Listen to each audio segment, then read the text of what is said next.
لبنان کا سب سے مالدار آدمی ایمل البستانی تھا۔ اس نے اپنے لیے ایک خوبصورت علاقے میں جو کہ بیروت کے ساحل پر تھا قبر بنوائی کہ مرنے کے بعد مجھے اس قبر میں دفن کیا جائے۔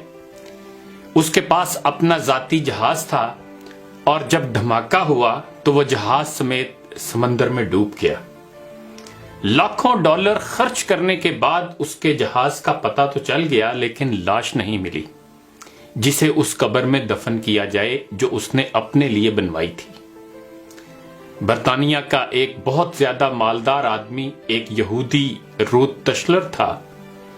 وہ اتنا دولت مند تھا کہ کبھی کبھی حکومت اس سے قرض لیتی تھی۔ اس نے اپنے عظیم الشان محل میں ایک کمرہ اپنی دولت رکھنے کے لیے مختص کیا تھا جو کہ ہر وقت سیم و زر سے بھرا رہتا تھا۔ ایک دفعہ وہ اس کمرے میں داخل ہوا اور غلطی سے دروازہ بند ہو گیا۔ دروازہ صرف باہر سے کھل سکتا تھا، اندر سے نہیں۔ اس نے زور زور سے چیخو پکار شروع کی لیکن محل بڑا ہونے کی وجہ سے کوئی اس کی آواز نہ سن سکا۔ اس کی عادت تھی کہ وہ کبھی کبھی بغیر کسی کو بتائے کئی ہفتے گھر سے غائب رہتا تھا۔ جب وہ کسی کو نظر نہ آیا تو گھر والوں نے سوچا کہ حسب عادت کہیں چلا گیا ہوگا۔ وہ برابر چیختا رہا یہاں تک کہ اسے سخت بھوک اور پیاس لگی۔ اس نے اپنی انگلی کو زخمی کیا اور کمرے کی دیوار پر لکھا، دنیا کا سب سے مالدار آدمی بھوک اور پیاس سے مر رہا ہے۔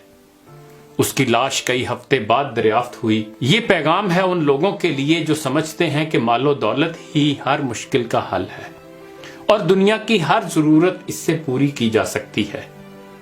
دنیا سے جانا ایک بڑا حادثہ ہے لیکن ہم نہیں جانتے کہ کب، کیسے اور کہاں جانا ہے۔ انسان سفر پر جاتا ہے اور پھر واپس آتا ہے، گھر سے باہر جاتا ہے اور پھر لوٹ آتا ہے، لیکن جب دم نکل جائے تو پھر کوئی لوٹ نہیں سکتا۔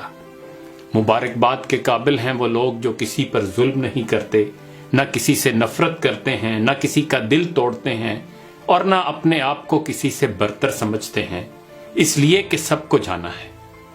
ایک آدمی ٹیکسی میں بیٹھا تو دیکھا کہ ڈرائیور قرآن سن رہا ہے۔ اس نے پوچھا، کیا کوئی آدمی مر گیا ہے؟ اس ٹیکسی ڈرائیور نے جواب میں کہا کہ ہاں، ہمارے دل مر چکے ہیں۔ قیدی اس لیے قرآن مانگتا ہے کہ قید تنہائی میں اس کا ساتھی بنے۔ مریض ہسپتال میں اس لیے قرآن مانگتا ہے تاکہ اللہ اس کے مرض کو دور کرے، اور مردہ قبر میں تمنا کرے گا کاش میں قرآن پڑھتا تو آج قرآن قبر میں میرا غم خوار ہوتا۔ آج نہ ہم قیدی ہیں، نہ مریض ہیں اور نہ مرے ہوئے ہیں کہ قبر میں قرآن کی تمنا کریں۔ قرآن آج ہمارے ہاتھوں میں ہے، آنکھوں کے سامنے ہے، تو کیا ہمیں اس بات کا انتظار ہے کہ ہم ان مصیبتوں میں سے کسی ایک مصیبت میں گرفتار ہو جائیں اور پھر قرآن کو طلب کریں؟ ابھی وقت ہے۔ آئیے دعا کریں کہ اے اللہ قرآن کو ہمارے دلوں کی بہار، ہمارے سینوں کا نور، ہمارے عیوب کا پردہ پوش، ہمارے نفوس کا مددگار، ہماری قبر کا ساتھی اور روز محشر میں ہمارا سفارشی بنا دیجئے۔ اے اللہ ہمیں قرآن کے حقوق ادا کرنے کی توفیق عطا فرما دیجئے۔ اقبال نے بھی ہمیں جھنجھوڑنے کی کوشش کی تھی، زمیں کیا آسماں بھی تیری کجبینی پہ روتا ہے، غضب ہے سطر قرآن کو چلیپا کر دیا تو نے، صبح سے گر کیا توحید کا دعویٰ تو کیا حاصل، بنایا ہے بت پندار کو اپنا خدا تو نے۔